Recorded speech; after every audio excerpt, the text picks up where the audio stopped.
पिछले वीडियो में हमने ये जाना था कि महादशा क्या होती है और हमारे जीवन में अलग-अलग प्लैनेट्स की महादशाएं अलग-अलग समय के लिए आती हैं। तो 9 ग्रह हमारे अलग-अलग समय पर हमारे जीवन के हम लोगों को अपनी-अपनी महादशा में जकड़ लेते हैं। अगर हम सिंपल भाषा में कहें तो महादशा एक ऐसा पीरियड होता है जहां पे कोई प्लैनेट आप लोगों के ऊपर रूल कर रहा होता है। यानी कि आपके जीवन का राजा उतने समय के लिए वो प्लैनेट बन जाता है। अब उस प्लैनेट के अंदर फिर अलग-अलग अंतर्दशाएं आती हैं और वो प्लैनेट्स आपस में कैसे बिहेव कर रहे हैं, जो राजा ग्रह है वो आपकी कुंडली में किस तरीके के स्टेशंस पे बैठा हुआ है, किस तरीके की स्थिति में बैठा हुआ है, वो आपका जीवन उतने वर्षों तक कैसा चलेगा ये डिसाइड करके हम लोगों को दे देता है। ये अलग बात है कि हर व्यक्ति के जीवन में हर प्लैनेट की महादशा नहीं आती है। अंतरदशा भले ही हर ग्रह की आ जाए, लेकिन महादशा हर ग्रह की नहीं आती। आज हम बात कर रहे हैं केतु की महादशा की। केतु की महादशा आप लोगों के जीवन में 7 वर्षों तक रहती है और ये 7 वर्ष आपके जीवन के सबसे अच्छे या सबसे खराब वर्ष हो सकते हैं, क्योंकि केतु एक ऐसा ग्रह है जो कि हमारे जीवन में कई सारी वाइल्ड कार्ड एंट्रीज कर देता है। So let's get started and let's know about Ketu mahadasha. अगर आप लोगों का जन्म केतु के नक्षत्रों में हुआ है, यानी कि अश्विनी में, मघा में और मूल में हुआ है, तो हाईली लाइकली आपके जीवन की पहली महादशा केतु की ही रही होगी। डिपेंडिंग ऑन कि आप उस नक्षत्र में कितना आगे बढ़ चुके हैं, कितना टाइम पास हो चुका है, उसके अनुसार डिपेंड करता है कि ये पहली महादशा 7 वर्षों की होगी, 6, 5, 3, 2, कई बार तो कुछ महीनों की भी ये महादशा होती है। अगर आप लोगों का जन्म शुक्र के नक्षत्रों में हुआ है, तो हाईली लाइकली आपके जीवन में कभी भी केतु की महादशा आएगी ही नहीं। That's very very likely in your case. लेकिन अगर आप लोगों का जन्म बुध के नक्षत्र में हुआ है, शनि के नक्षत्र में हुआ है या फिर गुरु के नक्षत्र में हुआ है, तो फिर लाइक्लीहुड जीवन में केतु की महादशा आने का कहीं ज्यादा हो जाता है। अगर हम विंशोत्तरी दशाओं को माने तो केतु की महादशा आपके जीवन में 7 वर्षों तक चलती है और इन 7 वर्षों में केतु आपके ऊपर बहुत ज्यादा हावी रहते हैं, प्रभावी रहते हैं। अब देखिए, केतु अपने आप में काफी मिसअंडरस्टूड प्लैनेट है। ज्यादातर लोग केतु का मूल स्वभाव समझ ही नहीं पाते हैं। उनको पता ही नहीं चलता कि केतु आखिर उनसे चाहते क्या है। तो जब हम सामान्य तरीके से ज्योतिष की बात करते हैं तो हम कहते हैं कि हाँ भाई, केतु की महादशा प्रॉब्लमैटिक होगी, केतु की महादशा जीवन में आपको चीजों से दूर कर देगी, केतु की महादशा के समय पर आपको बहुत सफर करना पड़ेगा, so on and so forth. ये बातें आधी सच हैं, पूरी सच नहीं है, क्योंकि इसका जो एग्जैक्ट फंडामेंटल कॉन्सेप्ट है उसके पीछे केतु ग्रह का, वो हम नहीं समझ पाते। केतु एक ऐसा ग्रह है जो कि छाया ग्रह माना जाता है, यानी अपने आप से ये वैसे रिजल्ट नहीं देता, इतना स्ट्रॉन्ग रिजल्ट नहीं देता है। केतु मंगल का एक तरीके से आप बिगड़ा हुआ रूप समझ लीजिए। मंगल आगे बढ़कर काम करता है, केतु एंगेजमेंट नहीं करना चाहता। लेकिन हमारे प्रारब्ध का सबसे बड़ा द्योतक अगर कुंडली में कोई है तो वो केतु ही है। केतु हमको बताता है हमारे पिछले जन्मों के कर्मों के बारे में, इसीलिए केतु इज अ हाईली कार्मिक प्लैनेट। इसके साथ साथ ही अगर हमारे अंदर कुछ नेचुरल टैलेंट्स हैं तो वो भी केतु के कारण ही होते हैं। हालांकि केतु की एक खास बात होती है कि जिस घर में केतु रहता है आपकी कुंडली में, धीमे धीमे करके उस घर के साथ आपको काटता चला जाता है। ऐसी स्थिति जिसमें केतु किसी खास आपके कुंडली के पोजीशन में हो, चौथे घर में, पांचवें घर में, पहले घर में, और आप उस चीज को लेकर कुछ ज्यादा ही कॉन्शियस हो, ऐसा यूजुअली होता नहीं है। और अगर आपको लगता है कि आप उस चीज को लेकर ज्यादा कॉन्शियस हैं, तो हो सकता है कि आप उसके रिजल्ट्स को राहु के रिजल्ट्स के साथ मिक्सअप कर रहे हैं। यूजुअली अगर कहीं पर केतु होता है, आपका उस चीज के साथ उतना गहरा जुड़ाव नहीं होता, और अगर अपनी कंडीशनिंग की वजह से आपका उसके साथ जुड़ाव बहुत ज्यादा है, तो वो चीज आपको उतना ही दुख देकर चली जाती है। So let's take an example. मान लीजिए आपका केतु आपकी कुंडली के 7वें घर में है। अब टेक्निकली हम ये जानते हैं कि 7वां घर यानी स्पाउस या आपके जीवन में जो भी लोग आते हैं, उनके साथ आपका कोई बहुत गहरा जुड़ाव नहीं होना चाहिए। लेकिन आप कहते हैं नहीं जी, मैं तो अपनी पत्नी से बहुत प्यार करता हूँ, मैं तो अपनी पति से बहुत प्यार करता हूँ। तो इसी प्रेम के कारण आपको तकलीफ होगी, दुख होगा, आपको ज्यादा झेलना पड़ेगा। तो केतु का मतलब ये नहीं है कि मैं इस चीज से आपको 100% काट दूंगा, इसका आपको कोई रिजल्ट नहीं दूंगा। केतु का मतलब ये है कि जहां पर भी मैं बैठा हुआ हूं उस पोजीशन के साथ आप डिसएंगेज्ड कर्म कीजिए। यानी अगर 7वें घर में केतु बैठा हुआ है तो पति पत्नी के साथ आपको अपने सारे धर्म निभाने हैं, अपने सारे कर्म करने हैं, लेकिन कंप्लीटली डिसएंगेज तरीके से। आप ये नहीं कह सकते कि मैंने अपनी पत्नी के लिए इतना किया, तूने मेरे लिए बदले में क्या किया। आप अपने पति से ये नहीं कह सकते कि तूने मेरे लिए बदले में क्या किया, I did so much for you. Because the moment आपने एक्सपेक्टेशन रखी, द मोमेंट आपने सोचना शुरू किया कि मुझे इसके बदले में कुछ मिलना चाहिए, या फिर मैंने अपनी सारी एनर्जी उस जगह पर झोंक दी, तो फिर वो चीज हम लोगों को आके नुकसान ही करेगी। एनर्जी जहां झोंकनी होती है वो राहु होता है, केतु नहीं होता। तो if you are somebody who is going in the opposite direction, जो कि बहुत सारे लोग जाते ही हैं, तो फिर आपको तकलीफ होगी। और अगर केतु की महादशा चल रही है इन दैट केस, तो वही चीज आपको इतना तकलीफ देकर जाएगी कि आप परेशान हो जाएंगे। सो फर्स्ट थिंग्स फर्स्ट, आपको ये चेक करना है कि केतु आपकी कुंडली के कौन से घर में बैठे हुए हैं। ये फिलहाल भूल जाइए कि राशि कौन सी है, यहाँ पर घर यानी कि भाव ज्यादा मायने रखता है। अगर कुंडली के पहले घर में आपका केतु बैठा हुआ है तो फिर आपको अपने अपीयरेंसेस के साथ, अपने ईगो के साथ, मैं के साथ आपको थोड़ा कटना चाहिए। आपको ये सोचना चाहिए कि आज मैं जहां कहीं पर भी हूं वो कई सारे लोगों की मेहनत का नतीजा है। इसमें मैं, सब कुछ मैंने किया, अगर आप ये करेंगे आपको तकलीफ होगी। सेम मैंने आपको 7th हाउस का बताया। लेट्स अज्यूम केतु आपका 10वें घर में है and you are like, oh I am a very hard worker, मैं तो बहुत मेहनत करता हूँ, I am very devoted. You know what, Ketu के महादशा में 7 सालों में आपका कार्यक्षेत्र आपको तकलीफ दे सकता है बहुत ज्यादा, because you are too engaged in that. और कमाल की बात पता है क्या है, जैसे ही आप अपना ये इमोशनल एंगेजमेंट काटते हैं अपने कार्यक्षेत्र से, चीजें इतनी बुरी नहीं रहती। So I am emotionally too invested in my work. मेरा काम के चक्कर में घर नहीं देखना, काम के चक्कर में अपनी लाइफ, अपनी सेहत कुछ नहीं देखनी, लगी हुई हूँ बस काम करने में। और मैं कह रही हूँ भैया ज्योतिष तो गलत होता है, आपने कहा था केतु 10वें घर में है, मैं तो बड़ा एंगेज हूँ अपने काम में।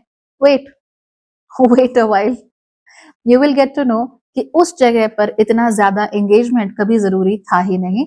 और मिनिमल एंगेजमेंट, खास तौर पे डिसएंगेज्ड कर्म। डिसएंगेज्ड कर्म क्या हुआ कि आप अपना धर्म तो निभा रहे हो, अपनी ड्यूटी तो कर रहे हो, लेकिन आप इमोशनली इन्वेस्टेड नहीं हो उस चीज में। उसके कारण आपको इतने अच्छे रिजल्ट मिलेंगे कि आप सोच भी नहीं सकते। So Ketu isn't exactly a planet जो यहाँ आपको नुकसान करने के लिए बैठा हुआ है। Even though functionally it is a malefic planet, लेकिन मेलेफिक का मतलब ये होता है कि पहले वो आपको चैलेंज देगा और उसके बाद में आपको रिजल्ट देगा। बेनिफिक यूजुअली क्या करते हैं कि पहले रिजल्ट दे देते हैं, चैलेंज फिर आते रहते हैं। तो ये दोनों के बीच का डिफरेंस होता है। इसीलिए व्हेनेवर जहां केतु को देखें अपनी कुंडली में, उस जगह पर थोड़ा सा अपना जो कर्म है कम कीजिए। जैसे केतु अगर 5वें घर में हो, यूजुअली 5th हाउस केतु जो है वो बच्चों के प्रति आपको उदासीन कर देता है, इंटरेस्ट नहीं देता बच्चों में। इसका मतलब ये नहीं कि आप बच्चों को अच्छे से हैंडल नहीं कर सकते, कर सकते हैं, लेकिन अगर आपका केतु 5वें घर में है and you end up having children, it's possible that you have Ketu in the 5th house and you have children, तो फिर आपको क्या करना है, बच्चों के साथ आपका जो एंगेजमेंट है, अपना पेरेंट होने का धर्म सारे निभाइए, पर ये एंगेजमेंट मत रखिए कि अरे ये बड़ा होके मेरे लिए करेगा, अरे मैंने इसके लिए इतना लोन लिया है, ये मेरा कर्जा चुकाएगा, अरे मैंने तो अपने बारे में कुछ नहीं सोचा, सिर्फ बच्चों के लिए किया, तो अब ये अपना पूरा जीवन मेरी सेवा में बिताएगा। फिर ये आप उम्मीद नहीं कर सकते। So first things first, Ketu की जब महादशा के बारे में हम लोग जानेंगे तो हम पहले ये चेक करेंगे केतु कौन से घर में है, और उस घर के साथ जो चीजें जुड़ी हुई हैं उनके साथ हम डिसएंगेज्ड कर्म करेंगे। यानी जो गीता में श्री कृष्ण ने उपदेश दिया था कि कर्म करो, फल की चिंता मत करो, फल के बारे में ज्यादा मत सोचो। The more you are engaged, the more you are emotionally invested, आपको उतना ही नुकसान होगा। मानते हो समय से तो अच्छी चीज है, वरना वो आकर तकलीफ देगा। अब ज्यादातर लोग की केतु की महादशा इतनी प्रॉब्लमैटिक क्यों हो जाती है, इसी वजह से, क्योंकि हम उस चीज के साथ बड़ा गहरा एक इमोशनल जुड़ाव रखते हैं। हम भावनात्मक रूप से उन चीजों में कुछ ज्यादा ही इन्वेस्टेड होते हैं जहां हमको नहीं होना चाहिए, और फिर ये चीज आकर हमको इवेंचुअली तकलीफ देती है। So you must be in a position जहां पे तकलीफें इतनी ज्यादा ना बढ़े, राइट? और ये करना आसान नहीं होता, it's easier said than none, क्योंकि हमारी कंडीशनिंग ऐसी होती है कई बारी, पेरेंट्स से प्यार करो, बच्चों से प्यार करो, अपने काम से प्यार करो, पैसे से प्यार करो, blah blah blah blah. But it's not true for everybody, right? In fact disengaged karma ही बेहतरीन कर्म होता है, क्योंकि उसकी वजह से अत्यधिक कार्मिक बोझ हमारे सर पे नहीं पड़ता। आई थिंक अगर आप लोग मेरे स्टूडेंट्स हैं तो ये बात अच्छे से समझ गए होंगे कि मैं क्या कह रही हूँ। नहीं समझे हैं तो मुझे बताइए, कभी मौका मिला तो इस बारे में किंडर्ड स्पिरिट्स में हम डिस्कस कर सकते हैं। That the only best way to do karma is to do disengaged karma. इस बात पे बार बार ध्यान इसलिए दे रही हूँ, इतना जोर इसलिए दे रही हूँ ताकि आप लोगों को समझ में आए और आप लोगों के जीवन में तकलीफें थोड़ी सी कम हो जाए, right? Because most of the time हमको जो तकलीफें होती हैं वो उसी वजह से होती हैं, इमोशनल इन्वेस्टमेंट की वजह से। अब जब हमने किसी चीज को लेकर एक्सपेक्टेशन अपनी लगा दी कि यहां से मुझे कुछ मिलेगा, वहीं से हमारी रिजेंटमेंट शुरू हो जाती है। इसीलिए जहां पर भी केतु होता है हम कहते हैं कि यहां से रिजेंटमेंट आएगी, यहां से उस व्यक्ति को अच्छा नहीं लगेगा, उसका एक्सपेक्टेशन भंग होगी, उसका मोह भंग होगा। क्यों भंग होगा? बिकॉज आपकी एक्सपेक्टेशंस थी ना बहुत ज्यादा। मान लो केतु 12वें घर में है, आपकी एक्सपेक्टेशन है कि भगवान आएगा, भगवान कुछ करेगा, भगवान मेरा हाथ पकड़ेगा, और देन यू रियलाइज ओ नहीं, भगवान नहीं आ रहा है हर जगह आपको पकड़ने के लिए। एंड देन आपका मोह भंग हो जाता है, आप कहते हो जी भगवान है ही नहीं, मैं तो मंदिर ही नहीं जाता, मैं तो पूजा ही नहीं करता। इन रियलिटी आपको इतना सोचने की, इतना इमोशनली इन्वेस्ट होने की जरूरत नहीं थी। ईश्वर है, आपके अंदर ही है, और वो आपको इंट्यूटिवली हमेशा गाइड कर रहा होता है, आप ही नहीं सुनते। So be very careful when working with Ketu. आपको याद होगा मैंने शायद 2-3 साल पहले एक वीडियो बनाया था जिसमें मैंने आपसे कहा था कि केतु जहां पर भी होता है, जिस घर में भी होता है, उस घर को लेकर नेचुरल टैलेंट हम लोगों के अंदर होता है। तो वैसे ही अगर 12वें घर में है, यू आर नेचुरली इंट्यूटिव, आपका ईश्वर के साथ जुड़ाव है। अब उसमें अत्यधिक काम मत करो, दैट्स योर्स, वो आपको मिल चुका है। अब ये तो वही बात हो गई कि सचिन जो है वो रणजी ट्रॉफी खेलने लगे आपको ये बताने के लिए कि वो अच्छे प्लेयर हैं। He doesn't have to prove anything to nobody, right? तो अगर अब सचिन रणजी खेलने लगेंगे तो उससे क्या हो जाएगा? पहली बात, सचिन को प्रूव करने की जरूरत नहीं है। अब अगर वो जब वो प्रूव करने की कोशिश करेंगे तब उनकी रेपुटेशन ज्यादा नीचे जाएगी, तो दैट्स बैड। नंबर 2, उनको रणजी खिलाने के लिए किसी और व्यक्ति को अपना स्पॉट खोना पड़ेगा, बैड। तो ओवरऑल इससे खराब चीजें ही निकल कर आती हैं, and things become an ego issue and there they start creating issues. तो अगर केतु किसी घर में है, उस घर में आपका नेचुरल इंक्लिनेशन है, नेचुरल टैलेंट है, तो आप क्या प्रूव करने की कोशिश कर रहे हो? Stop that. एंड केतु महादशा के समय पर आपको ये बंद कर देना चाहिए। अब केतु महादशा को थोड़ा और गहराई से समझते हैं। केतु का काम होता है चीजों के साथ हमें डिसएंगेज करना। तो जो व्यक्ति पहले से ही डिसएंगेज कर्म कर रहा है, उसको भला आप क्या डिसएंगेज करेंगे? इसलिए ये जो लोग होते हैं इस 7 साल के पीरियड को थोड़ा आसानी से आउट यहाँ से निकल जाते हैं, उनको प्रॉब्लम नहीं होती। जो व्यक्ति जितना ज्यादा एंगेज रहता है सांसारिक कर्मों में, मोह में, माया में, उसको उतनी ही ज्यादा तकलीफ होती है, राइट? सो ये एक समस्या है। दूसरी चीज, केतु का जो महादशा होती है उसमें हम यूजुअली कोई नई चीजों को शुरू नहीं करते हैं। तो unless and until something is completely karmic and must happen at this time, usually ऐसा होता नहीं है, लेट मी टेल यू। तो केतु की महादशा में हमें कोई भी नया काम, कोई बड़ा काम शुरू नहीं करना चाहिए। हम लोगों को कोशिश करनी चाहिए कि इस समय पर हम लोग शांत रहें, हमारे आसपास चीजें जैसी घटित हो रही हैं उनको होने दें, और जितना हो सके अपने आप को उनसे काट कर रखें। अपनी ड्यूटीज पूरी करें, लेकिन अपनी एक्सपेक्टेशन को 0 कर दें। जिसकी एक्सपेक्टेशन 0 से 1 पे भी गई वो पिटेगा, जिसकी एक्सपेक्टेशन 0 पे रही उसे कुछ नहीं होगा। It's almost like going under the radar. ये तो आपको कुछ कर ही नहीं सकता, क्योंकि आपने ऐसा कुछ किया ही नहीं है, आपने ऐसा कोई बंधन छोड़ा ही नहीं है जिसको केतु को काटने की जरूरत पड़ जाए। Everything is good. इस महादशा के समय पर कई सारी चीजें हमारे जीवन से निकल जाती हैं।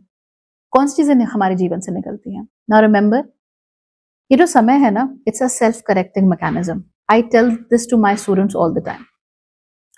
हमारे लिए कुछ चीजें अलाइंड होती हैं, कुछ चीजें मिसअलाइंड होती हैं, कुछ चीजें हमारे लिए सही होती हैं, कुछ चीजें हमारे लिए सही नहीं होती हैं। हमारा किसी चीज के साथ कितना भी मोह हो, जरूरी नहीं है कि वो हमारे लिए सही है। You must know that, okay? अब केतु की जब महादशा शुरू होती है तो केतु हमारे जीवन से उन खराब चीजों को, या जो चीजें हमारी नहीं होती, या जो चीजें हमारे आगे की ग्रोथ में सहायक नहीं होती, उनको धीमे-धीमे करके काटना शुरू कर देता है। तो कई बारी आपके जीवन से संबंध टूट जाते हैं, आपको बहुत प्यार था, टूट गया, आपको किसी से बहुत लगाव था, सब खराब हो गया, आपको अपने कार्यक्षेत्र में बड़ा मज़ा आ रहा था, सब खराब हो गया, बिकॉज़ आपको वहाँ होना ही नहीं चाहिए था। So that's the point of Ketu. इसीलिए अक्सर केतु की महादशा के समय पे लोग इतने तंग, इतने परेशान रहते हैं, क्योंकि जो कार्य वो करना चाहते हैं या जिस चीज़ के साथ उनका दिल लगा हुआ होता है, बड़ा जुड़ाव होता है, वो चीज़ is not working anymore. It's not working in their favour anymore, right? तो इस वजह से इन लोगों को अच्छा खासा नुकसान होता है और बड़ा दुःख झेलना पड़ता है। क्यों? अपने लगाव की वजह से, अपने मोह की वजह से और उन चीज़ों से मोह जो हमारे लिए नहीं होती। याद रखिए कि आप किसी चीज़ को लेकर कितने भी इमोशनल हो, ज़रूरी नहीं है कि वो चीज़ आपके लिए सही हो या आप ही के लिए बनी हो। बहुत सारे लोग आते हैं लाइव में, मैं खासकर जब आती हूँ तो कहते हैं कि मेरा एक्स था, वो छोड़ के चला गया, क्या वो मेरे बारे में सोच रहा होगा, नो कॉन्टैक्ट हो गया। कुछ लोग ऐसा करते हैं कि से मिले, उससे मिलकर उन्हें बड़ा इमोशनल अटैचमेंट महसूस हुआ तो कहने लगे कि ये मेरा ट्विन फ्लेम है, तो मेरा ट्विन फ्लेम के साथ अटैचमेंट होगा या नहीं होगा। गेस व्हाट, आप उल्टा कर रहे हो, you are doing the exact opposite. अगर वो आपका ट्विन फ्लेम है, I don't believe in twin flames by the way, अगर है लेकिन अकॉर्डिंग टू यू, तो फिर आपको उसके लिए इतना हाथ पैर मारने की जरूरत क्या है? If somebody has transcended time space, कोई जन्मों जन्मों से आपका है, तो अब आपको इतना हाथ पैर क्यों मारना है? Why you so desperate? तो आप ही का है, वो आपको मिल जाना है। और किस्मत ऐसी ही होती है, जिसके हिस्से जो लिखा होता है वो उसको मिलता है जरूर। तो ये जो डेस्परेशन है, ये केतु से उल्टी चली जाती है। केतु क्या कहता है कि नहीं, नो डेस्परेशन, जो आपका है आपको मिलेगा, and you get it, right? So no desperation at this moment. तो हम इमोशनली इन्वेस्टेड तो हैं, लेकिन वो चीज हो सकता है हमारे लिए ठीक ना हो। आपको लग रहा हो कि आपका ट्विन फ्लेम है, लेकिन वो ट्विन फ्लेम कभी था ही नहीं। केतु को ये बात पता है, चाहे आपको और आपके इमोशंस को ना पता हो, इसलिए वो उस चीज को आपके जीवन में ज्यादा देर तक टिकने ही नहीं देगा। That's the whole point of Ketu. लेकिन ऐसा नहीं कि केतु आपके जीवन से चीजों को सिर्फ लेकर जाता है, कुछ देकर नहीं जाता। अगर ऐसा है दैट यू डिजर्व समथिंग, कोई चीज आपकी थी, आपके हिस्से की थी, आपको मिलनी चाहिए थी, बट किसी कारणवश आपका ध्यान कहीं और था या कोई और दिक्कत हो गई और वो चीज आपको नहीं मिली, तो केतु अपनी महादशा में वो चीज कहीं ना कहीं से लाकर आपको दे भी देते हैं। बट अगेन, आप डेस्परेट नहीं हो सकते, आप हाथ पैर नहीं मार सकते, आप ज्यादा चाहिए चाहिए चाहिए चाहिए ऐसी वाली हरकत नहीं कर सकते। You have to be very calm, you have to be very collected about it. Things will happen on their own, अपने आप होगा जो कुछ होगा। अगर आपको हाथ पैर मारना पड़ रहा है, तो केतु उसी वक्त नाराज होकर फिर वो चीज आपको नहीं देंगे, रुला रुला कर देंगे। It's almost like having Saturn retrograde. तौर पे अगर आपका सैटर्न रेट्रोग्रेड है तो और ज्यादा होगा। इसलिए एकदम शांति समय पर रहना है। आप यूं समझ लीजिए कि केतु एक तरह का क्लीनिंग क्रू है। जैसे हमारे घर में दिवाली के समय पे सफाई होती है ना, और उसके बाद जब हम अपने घर पे रंग रोगन करवा रहे होते हैं, तो क्या होता है, जो पेंट वाले आते हैं, सफाई वाले आते हैं, वो पूरा घर क्लीन करेंगे, एक एक चीज बाहर निकालेंगे, उसके बाद फिर वो पेंट करेंगे, अच्छे से सजाएंगे, फिर नई चीज को वहां पे रखेंगे, पुरानी चीजों को अपनी जगह पे रखेंगे। कई बार कुछ चीजों की जगह चेंज कर देंगे, कई बार आप कुछ चीजें फेंक दोगे, कुछ चीजें रख लोगे। तो जो एग्जैक्ट प्रोसेस वो दिवाली के समय पे घर में पेंट कराने का होता है ना, वही प्रोसेस केतु महादशा का भी होता है कि यहाँ पर आप लोगों के घर में सब कुछ चेंज होगा, नया पुराना ऊंचा नीचा सब चेंज हो जाएगा, और उसके बाद there will be a completely fresh slate. और केतु आपको मौका देता है कि भाई you can reset your life, but you know what, I'll tell you, this is very important. हम लोग को लगता है कि हम अपनी लाइफ को कल सुबह उठ के रीसेट कर सकते हैं। आज कोई मोटिवेशनल वीडियो देख लिया, कल से तैयार हो गए, बिल्कुल हाथ में छुरी कांटा लेकर कि भैया आज से रीसेट होगा, आज से डिटॉक्स होगा। ऐसे नहीं होता। This whole process of resetting and detoxing takes 7 whole years, और ये तब होता है जब केतु की महादशा चल रही है। खैर, जैसा कि मैंने कहा, केतु की महादशा हर किसी की नहीं आती है, लेकिन केतु की अंतर्दशा सभी की आती है। तो जो चीजें मैंने आपको महादशा के बारे में बोली, अगर महादशा आपकी चल रही है, वेल एंड गुड। अगर नहीं, तो केतु की अंतर्दशा में आप इन्हीं चीजों को अप्लाई कर सकते हैं। जैसे ही आप लोग उसको अप्लाई करेंगे, आप देखना आपका जीवन सुधर जाएगा। आपको एक्सेसिव कुछ करने की जरूरत नहीं है। हाँ, अगर आप लोग ऐसी रेमेडीज चाहते हैं जो कि आपके लिए वाकई काम करें and which can give you great results, बहुत सारे लोग रत्न पहनने की बात करते हैं। कैट्स आई यानी लहसुनिया केतु के लिए पहना जाता है, लेकिन बिना सोचे समझे रत्न नहीं पहनते। ओके, ऐसे नहीं कि ओ चलो केतु की दशा शुरू हो गई तो रत्न पहन लिया, लहसुनिया कुछ नहीं होगा। No, you have to consult an astrologer and you have to check whether or not आपको वो रत्न पहनना है या नहीं। दूसरी चीज, आप लोग ओम किंग केतुवे नमः इसका जाप कर सकते हैं। 108 टाइम्स इसका जाप करना आप लोगों के लिए अच्छा रहता है। It gives you good results for sure. आपको ये रोज करने की जरूरत नहीं है, वैसे करें तो बहुत अच्छा, बट सैटरडे के दिन कम से कम आप इसका जाप कर सकते हो, या चंद्रमा जब केतु के नक्षत्रों से गोचर कर रहा हो तब भी आप इसका जाप कर सकते हो। ये महीने में 3 बार होता है, तो आप इसको डेफिनेटली फॉलो कर सकते हो। Will also give you great results. हाँ, केतु की एक बहुत अच्छी रेमेडी होती है, वो ये to take care of dog. You can certainly take care of dogs. आप पेट्स रख सकते हो, उनका ख्याल रखो, वो सर्टनली आपको मदद करेंगे, आपके लिए सारी चीजें सॉल्व करके जाएंगे, आपको पूरा पूरा सपोर्ट देंगे। Trust me, it works like anything. बाकी एग्जैक्ट रेमेडी आपके लिए क्या होनी चाहिए वो इस पर निर्भर करता है कि केतु आपकी कुंडली के कौन से घर में जाकर बैठे हुए हैं, केतु के साथ कौन सा ग्रह है, केतु कौन सी राशि में बैठे हुए हैं, कौन से नक्षत्र में बैठे हुए हैं। तो एग्जैक्ट रेमेडीज फिर इस पर निर्भर करती हैं, कुछ करना भी है या नहीं वो इस पर निर्भर करता है। बट जनरल ये चीजें आप कीजिए, आपको जरूर अच्छा लगेगा। And remember just one thing, disengaged कर्म, डिसएंगेज्ड कर्म, डिसएंगेज्ड कर्म, बस। ऑल राइट, ठीक है, बाय।